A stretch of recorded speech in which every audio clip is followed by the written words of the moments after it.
We're continuing in Hebrews chapter 11. We're going to finish it this morning of Hebrews chapter 11.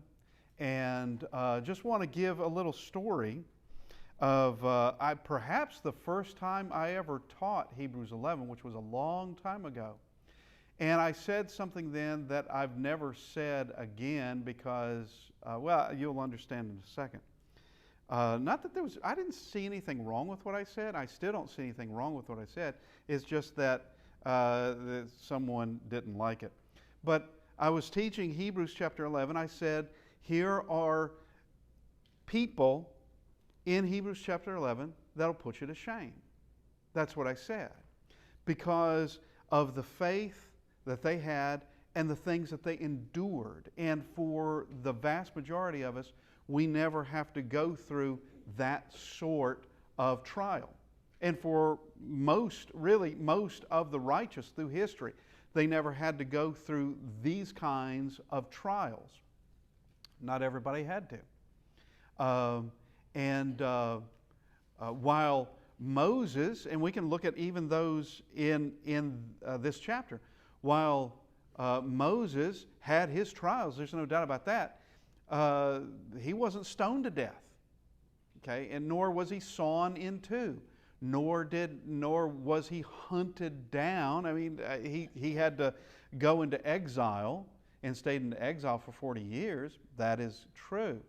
And we can also look at someone like Enoch, that Enoch was the preacher of righteousness. We know that. We know that he actually spoke of the day of judgment. We know that. He lived on the other side of the flood, but we don't know. He wasn't stoned to death. He wasn't martyred. God took him. So that there are these different experiences that people have. All right, some just by nature are going to be worse than others. But I said this is a list of names of where the things that they did will put you to shame. And it was an elder that came to me, and he didn't like what I said. He said, was this chapter intended to put you to shame? And I said, no. He said, well, that's what you said. But it will put you to shame. But its intent is to produce a greater faith. That's its intent.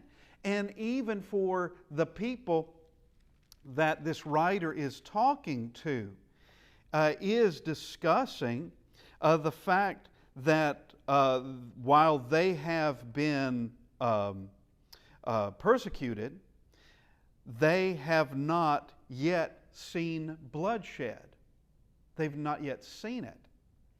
But here is this encouragement that at the end of chapter 10, verse 39, but we are not of those who draw back to perdition, but of those who believe to the saving of the soul. Then he goes into this greater discussion of faith, though he has been speaking of faith. And he speaks of the things that they have gone through, but not in a great detail, but we can tell that they have gone through some things, and that they are to continue on in faithfulness regardless of what occurs. Now, while the chapter its intent is not to put us to shame, that is true. It is intended to encourage us that others have gone through things as bad or worse and remain faithful. If they can do it, we can do it. If they went through it, we can go through it. And honestly, some of the things that are listed here make the things that I've faced in my life, the things in my life just pale by comparison. That I have lived in a time when this sort of thing just wasn't happening around me. Just wasn't happening. Each of us, if we are faithful, will see persecution. If we are faithful. And it doesn't always have to come from the outside. As Paul made mention there in 2 Corinthians, that he faced peril, in the city, in the countryside, and even among false brethren. That's outside the church and inside the church. that he was facing persecution in all sorts of directions. All sorts, and trials from all sorts of directions. Now, last week we finished in verse 31 concerning Rahab. And Rahab hid the spies, and she could have been put to death for doing that. The people of Jericho would have been enraged if they knew that she had hid the spies from Israel, these Hebrew spies. They would have been enraged, and they could very well have killed her. And it is by faith that she did it. And she confesses quite a number of things in all this. Quite a number of things. Let's just go to, before we go any further, let's just go to Joshua chapter 2.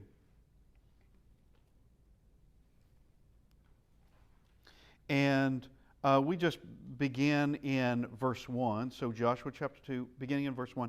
Now Joshua the son of Nun sent out 2 men from Acacia Grove to spy secretly, saying, Go view the land, especially Jericho. So they went and came to the house of the harlot named Rahab and lodged there. Now, if we go to verse 9, she came up to them on the roof, or that's verse 8, and said to them, I know that the Lord, look at this, I know that, and we're going to put in the proper translation, I know that Jehovah has given you the land, that the terror of you has fallen on us, and that all the inhabitants of the land are faint-hearted because of you. Does that show faith? One, she calls God by name, Jehovah, not the God of Israel, not the God of the Hebrews, not your God, but she says, Jehovah has given you the land. I know this, she said. Is that faith? Yeah, that's faith. It's not that I know it is said that your God is going to give you the land. It is, I know that Jehovah is giving you this land. I know that. And she also tells them that the terror of you has fallen on us. Verse 10, for we have heard how the Lord, how Jehovah, dried up the water of the Red Sea. All right, how did they hear about that?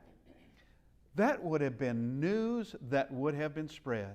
This is 40 years after the event.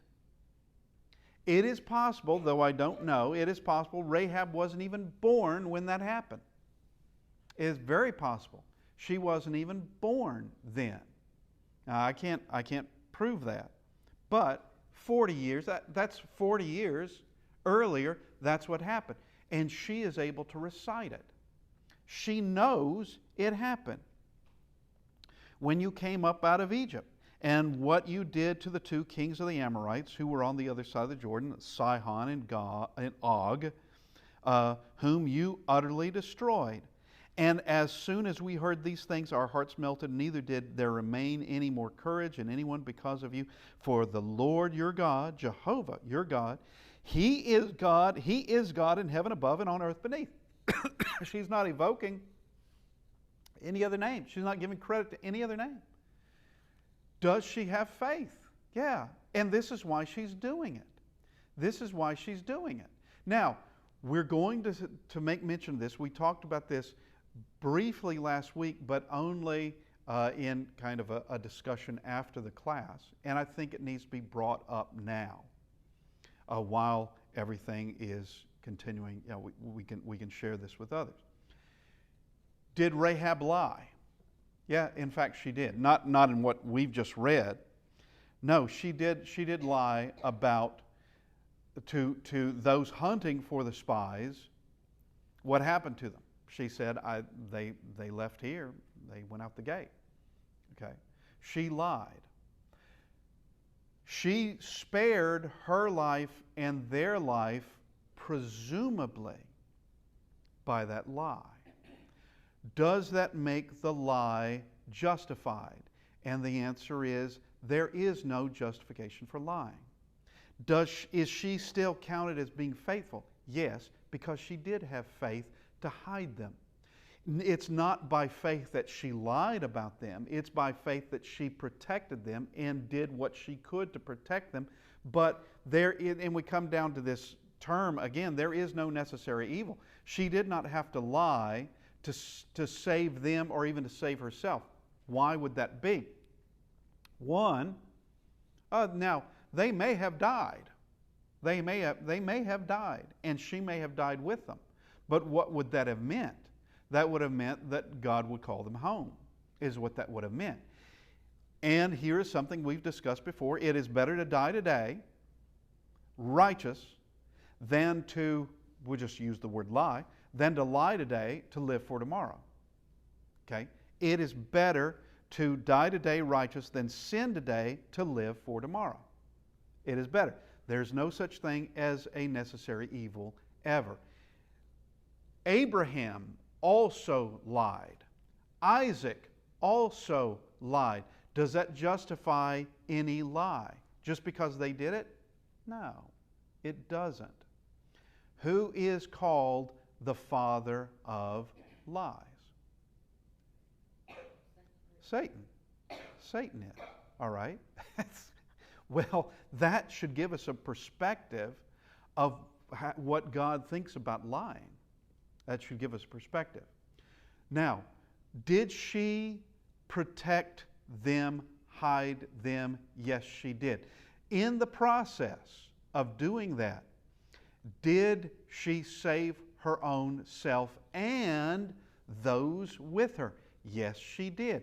They're the only ones from Jericho who would survive what's about to take place.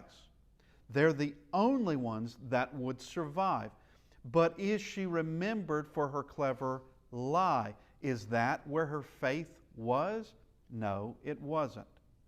She bent to pressures, and it is my thinking, only my thinking, that if she had spoken the truth, God would have protected them anyway.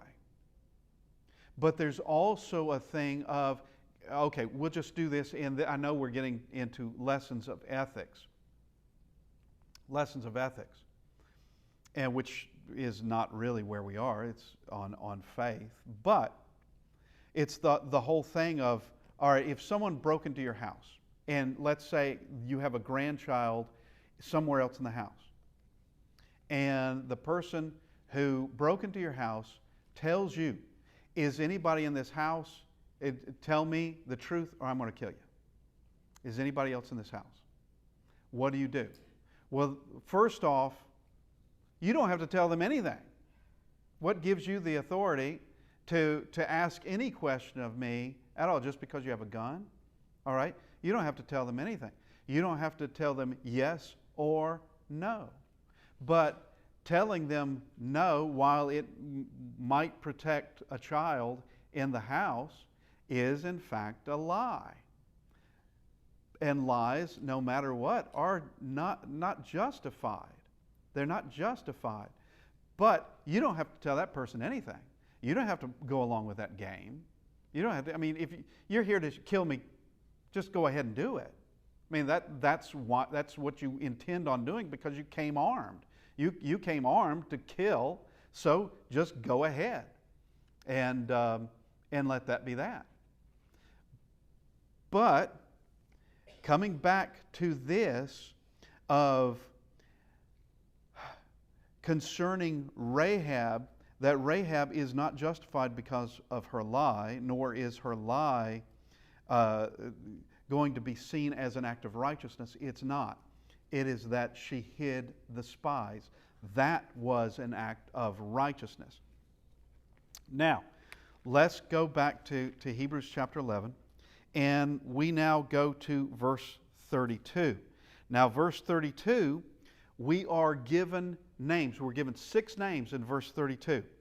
The writer is going to list 6 more names, and then from this point on is going to be giving deeds minus the names. And some of the deeds could have been done by numerous people that we have no name for. Could be numerous people. But he says, what more shall I say, for time would fail me. Now, he has said similar things like this before, that if time allowed or if God allowed, we can continue with this discussion. We can continue with this. But at the moment, there's only so much space, there's only so much time. And just like in chapter 6 and verse 3, and this we will do if God permits. He's talking about the discussion of the elementary principles of Christ. All right? He would do this if God permits it, and it would be not in this book, but perhaps the writer being able to see these people again and go over what he said, if God permits, that he would do. All right? He can't continue with that discussion because that discussion would take too long. It would make this book considerably longer, and there's no need to do that. That it's covered adequately in numerous other places. This is not the place to do it.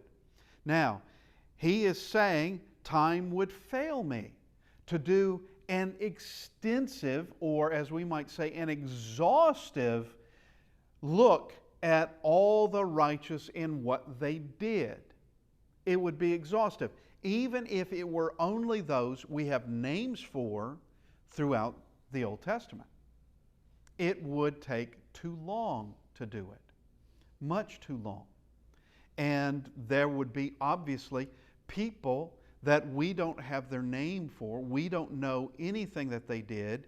We don't even know that they existed, but God does.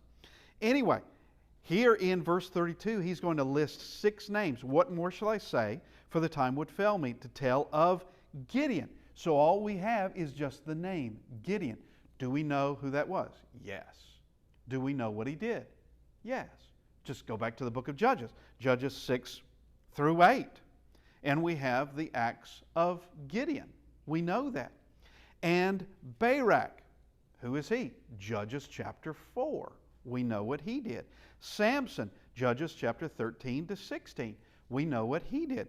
Jephthah, Judges 11 to 12.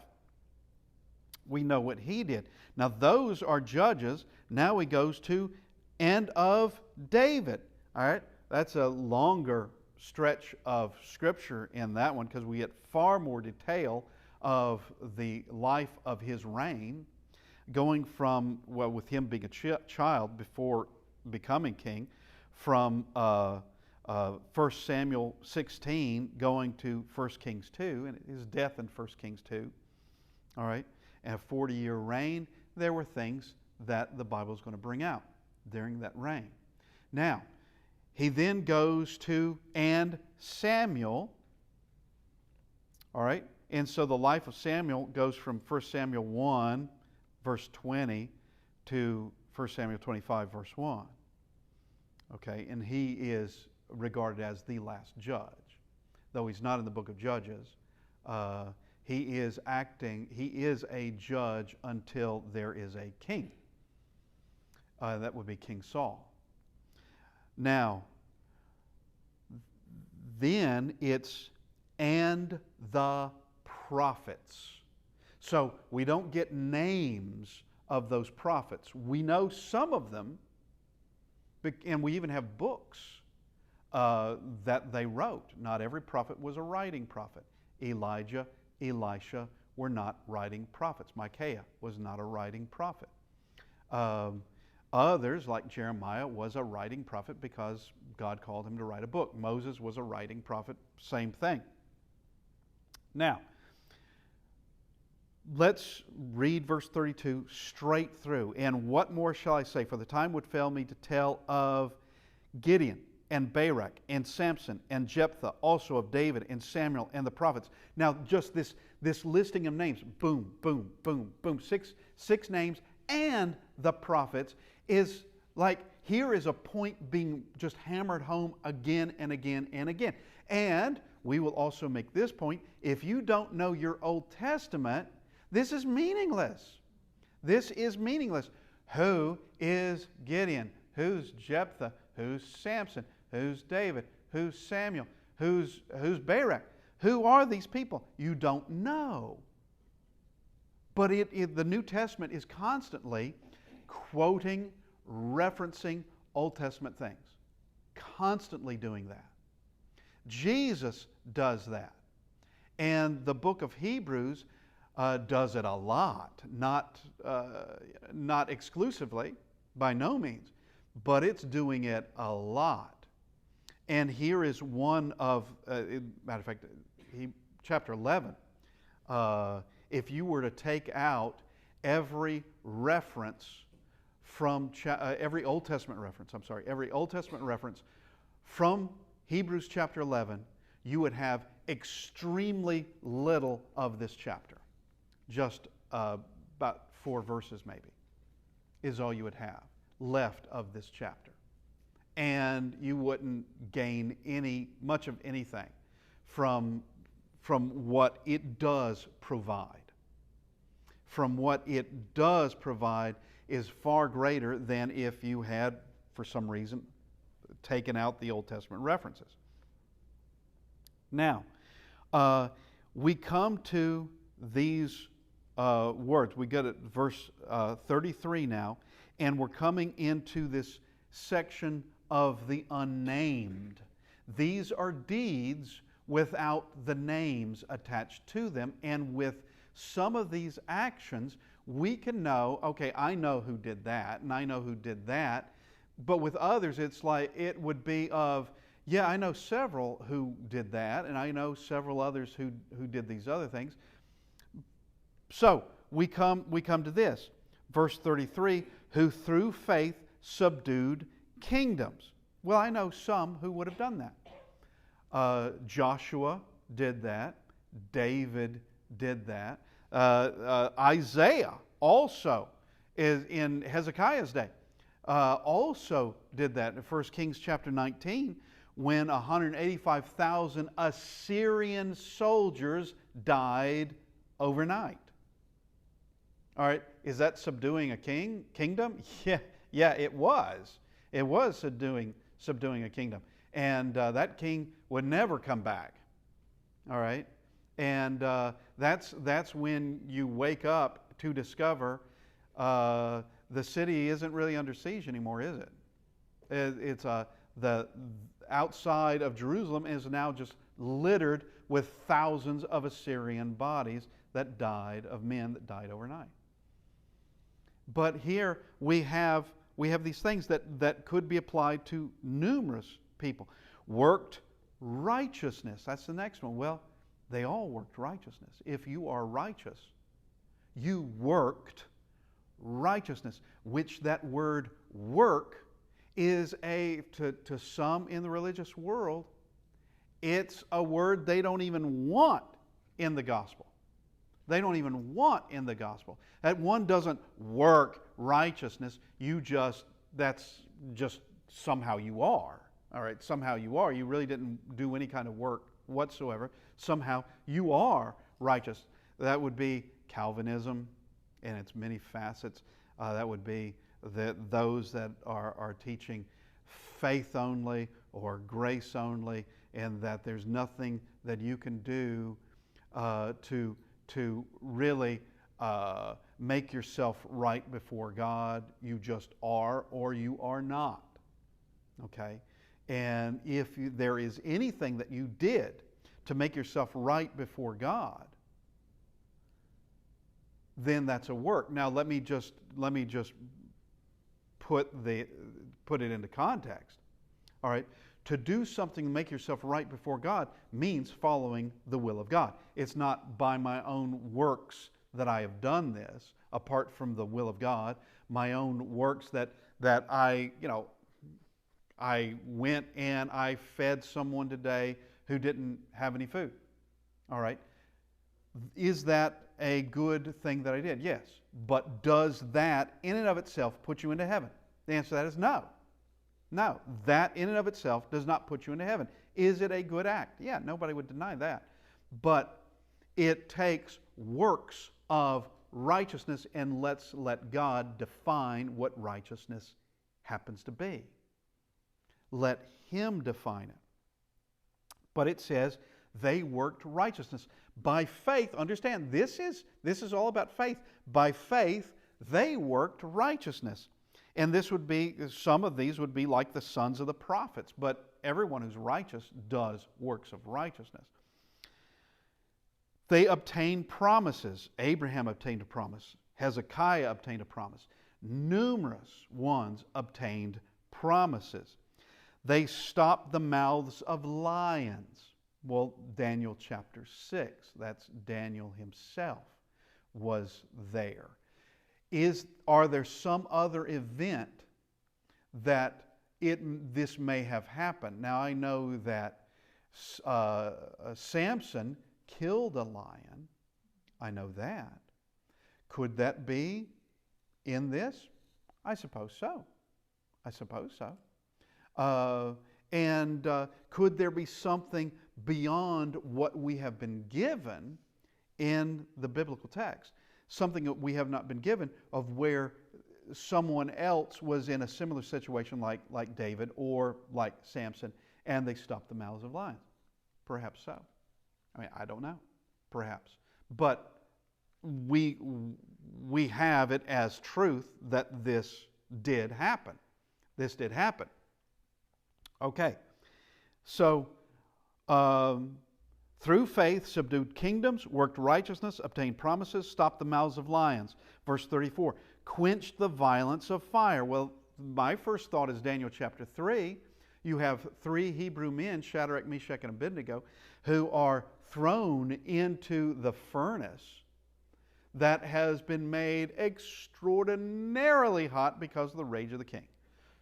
It's been made 7 times hotter than what it normally would have been. It is so hot that those who are, they're duty bound to take these 3 men, disobedient to Nebuchadnezzar, they are duty bound to throw them into the furnace. It is so hot that those men, duty bound to throw them in the furnace, die from the heat. Whereas the men who are actually supposed to die, supposed to be executed, supposed to die from the heat, don't even smell like smoke. They go into the furnace, and they're walking around. It's like they just went into another room, is what it's like. They haven't been harmed at all.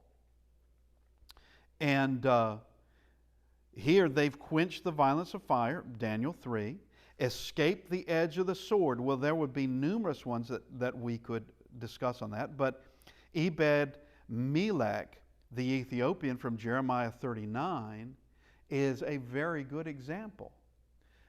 We talked about him not too long ago, but he was, because of the things he did, rescuing Jeremiah when nobody else would do it. Nobody else. Everybody else was just fearful or they were complicit. All right. He rescued Jeremiah. And God told him that, yep, this city is going to be under siege. This city is going to be attacked, but you are not going to be harmed. And it's true.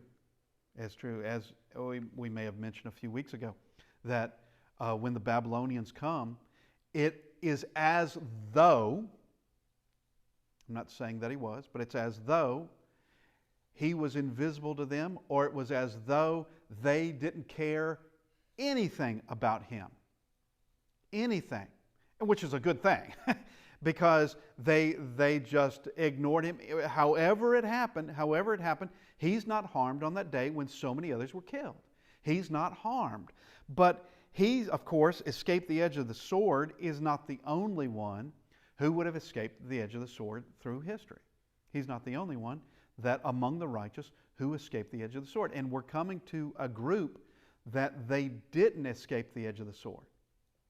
Okay? And we need to understand that. And we need to also put this into perspective. While God may have saved some completely, or so it would seem, completely from any kind of persecution, though it may seem that, it doesn't necessarily mean that. Someone like Enoch is taken by God. And in those days, He was 300 something years old. In those days, that's a young man. I mean, literally, he's like a 30-year-old man when he's taken, though he's lived 300 something odd years.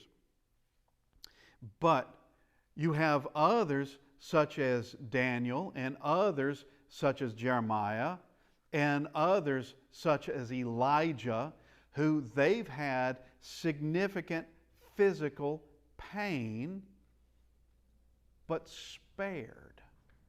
All right, those things did not kill them. But we're coming to a section now where these others, their life on this earth was not spared. And the Bible's very clear about that. Very clear about that. All right, we'll discuss that more in just a second. All right, so verse 34, quench the violence of fire, escape the edge of the sword, out of weakness were made strong. We can see that concerning Israel in the days of the judges. Specifically, we could go to times when it was Deborah, or even with Esther from the book of Esther, that there is this time of extraordinary weakness and they are made strong. Became valiant in battle, turned to flight the armies of the aliens. Now these last three, and I didn't mention it here just a second ago, out of weakness were made strong, became valiant in battle, turned to flight the armies of the aliens. These three can be applied to one name because it's true under this one name, and that's Gideon. It can truly be said that with Gideon, all these things are true. Out of weakness were made strong. 300 men against really countless number of men. Became valiant in battle. 300 men against all this countless numbers of men. And you got to show some valiance to do that. You've got to be valiant to do that. You've got to. And have faith to do that. Turn to flight the armies of the aliens, which is exactly what happened with Gideon. Now, we come to this verse 35. Women receive their dead raised to life again. That would be with Elijah. He would be one, and there could be others. 1 Kings 17 to 24. Verses 17 to 24. Okay. That they receive the dead raised to life again. Now we come to the word others. And here's a section among the nameless that are others and still others. Because these were not spared their life on this earth. Why would God spare Daniel in the lion's den and not spare someone else just as righteous from something that in both cases the intent is to kill? Daniel's case, it doesn't kill him. In someone else's case, it does kill him. Why does God allow for that? Was Daniel more righteous than these others? No, that would not be the case. Why would God spare Peter? How many times was Peter sent out of a prison? Why did God spare Peter? And Peter had from so many plots, from so many things where they wanted to kill him, Peter lived an old age. He lived to be an old man. We know that because Christ said that was what's going to happen. But someone like Stephen isn't spared. Stephen dies on the spot. There in Acts chapter 7 and going into Acts chapter 8, he dies in Acts chapter 7. We see who was also there in Acts chapter 8. But there with Stephen is stoned to death there. God does not rescue him. Why? All right, we see a pattern That's being repeated. And it is by the plan of God these things are done. It's by the plan of God. He knows. And honestly, I would rather be a Stephen dying young and it's over than to be a Peter who goes through all those years of trials and tribulations and persecutions and all those things all the way to becoming an old man. And according to the words of Christ, it's still continuing. I mean, as an old man, he doesn't get what we might call golden years. He doesn't get that. He's being mistreated while he is elderly. Okay? God deals justly. And to say that God dealt someone unfairly from others, God's going to do justly. And God gives the rewards. And the fact is that there are some that, like a Daniel, that was spared, like a Shadrach, Meshach, and Abednego, that are spared from how men would have killed them, or a Peter, or a John, that they are rescued, and others seemingly are not rescued. It's going to be in the plans of God. God knows precisely what He wants to happen and what the result is going to be. He knows what the result is going to be. So, we just take Stephen. Stephen is stoned. What happens because of that? Well, the thought behind it would be, from men would be, we're going to kill this man and we're going to destroy the church. We're not going to stop with Stephen. We're going to destroy the church, and we're going to rain down terror, and they're either going to die or they are going to renounce their faith. One of the two is going to happen. But that's not what happened. They scattered out of Jerusalem. Now, the apostles did not, but other Christians, they scattered out of Jerusalem, and what occurred? What occurred was that the church spread out of Jerusalem exactly as Jesus said would happen. In Acts 1 and verse 8, talking about starting in Jerusalem to Judea to Samaria and the uttermost parts of the world. Now, after chapter 7, what is happening? They spread out, and of course they're going to begin to fan out where they're going to go into the rest of Judea, is where they're going to go, but then they're going to continue on. And in Acts chapter 8, we see where, there's a Philip, and he's going into the villages of Samaria. And then we get to Acts chapter 9, and we have where there is an apostle Paul. Now, he starts off as a persecutor of the church, becoming an apostle. The apostle Paul, he is preaching in Damascus, and then we also see where he spends a couple of years at least in Arabia. Doing what? He's preaching there. But he also is going off later with the first missionary journey, which is going to be considerably later, off into Crete and into Turkey, what is modern-day Turkey, and into Greece. He's going to be doing that. And then later off into Rome itself. Going to the uttermost parts of the world. Yes, it did. And it's the death of Stephen that really was the triggering point of that. Everything was pretty tight right there in Jerusalem, and then death of Stephen, everybody fans out. Everybody leaves. Of course you would. They weren't morally bound to stay in Jerusalem.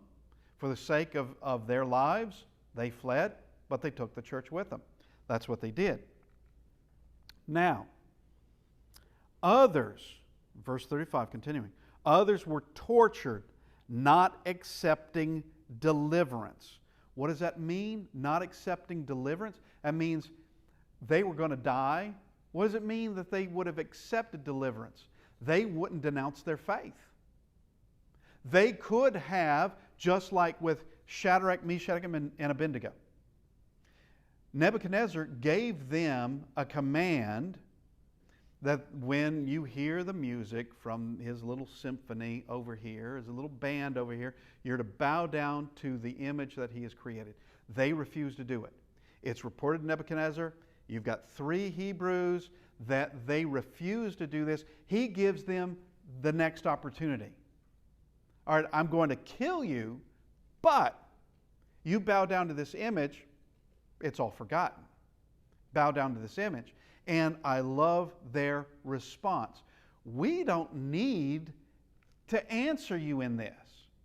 We don't, in essence, we don't need time. We don't have to have time to think about it. We don't need to convene. We've already made up the decision. We've made our decision, and we're remaining with God.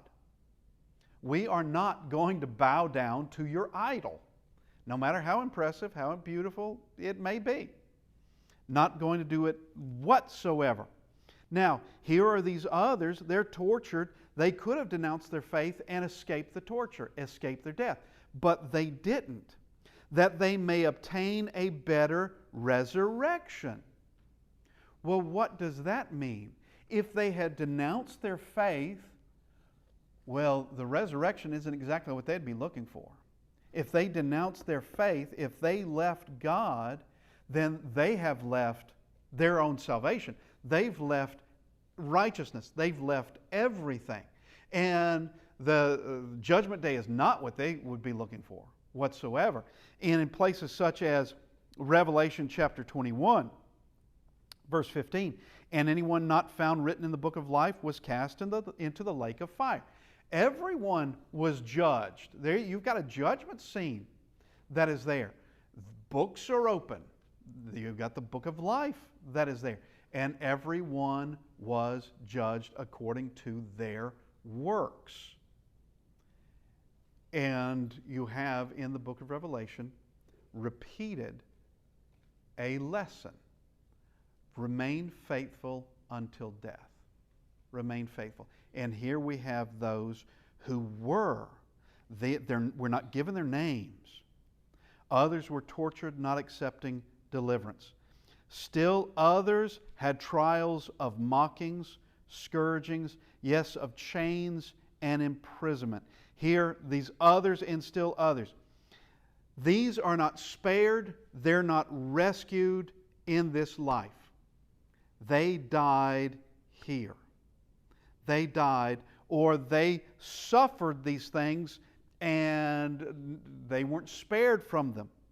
They weren't spared from them. You have, yes, of chains and imprisonment. We have Micaiah, 1 Kings 22 would be one. Jeremiah, specifically in Jeremiah 38, we have the chains and imprisonments. Both of those would be in this category that they're not being named. They're not being named. But they don't have, there's no space to do this exhaustively, as we said. There's no space. So things have got to be summed up, and that's exactly what he does.